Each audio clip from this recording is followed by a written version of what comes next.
ಇತ್ತೀಚಿನ ವರದಿಯ ಪ್ರಕಾರ ಗೂಗಲ್ ಸಿಇಒ ಸುಂದರ್ ಪಿಚ್ಚೈ ಅವರು ನಿರ್ವಹಣೆ ಮತ್ತು ಉಪಾಧ್ಯಕ್ಷ ಮಟ್ಟದ ಪಾತ್ರಗಳಲ್ಲಿ ಶೇಕಡ 10ರಷ್ಟು ಉದ್ಯೋಗ ಕಡಿತವನ್ನು ಘೋಷಿಸಿದ್ರು. ಈ ನಿರ್ಧಾರವು ಕಾರ್ಯಾಚರಣೆಯ ದಕ್ಷತೆಯನ್ನು ಹೆಚ್ಚಿಸುವುದರ ಜೊತೆಗೆ ಕಂಪನಿಯ ಕಾರ್ಯತಂತ್ರದ ಆದ್ಯತೆಗಳೊಂದಿಗೆ ಸಂಪನ್ಮೂಲಗಳನ್ನು ಜೋಡಿಸುವ ಗುರಿಯನ್ನು ಹೊಂದಿದೆ. ಸದ್ಯ ನಡೆಯುತ್ತಿರುವ ಆರ್ಥಿಕ ಸವಾಲುಗಳ ನಡುವೆ ತನ್ನ ಕಾರ್ಯಪಡೆಯನ್ನ ಸುವ್ಯವಸ್ಥಿತಗೊಳಿಸುವಂತಹ ಗೂಗಲ್ನ ಬದ್ಧತೆಯನ್ನ ಈ ಕ್ರಮವು ಒತ್ತಿ ಹೇಳ್ತದೆ. ಇತ್ತೀಚಿನ ದಿನಗಳಲ್ಲಿ ಗೂಗಲ್ ಉದ್ಯೋಗಿಗಳನ್ನ ವಜಾಗೊಳಿಸುತ್ತಿರುವುದು ಇದೇ ಮೊದಲೇನಲ್ಲ.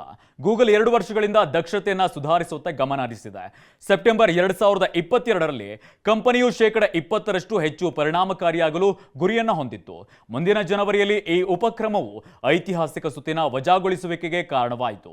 ಇದರ ಪರಿಣಾಮವಾಗಿ 12,000 ಉದ್ಯೋಗಿಗಳನ್ನು ತೆಗೆದುಹಾಕಲಾಗಿದೆ. ಟೆಕ್ ದೈತ್ಯ ತನ್ನ ಕಾರ್ಯಾಚರಣೆಯನ್ನು ಮತ್ತಷ್ಟು ಉತ್ತಮಗೊಳಿಸುವಂತಹ ಮಾರ್ಗಗಳನ್ನು ಅನ್ವೇಷಿಸ್ತಾ ಇದೆ.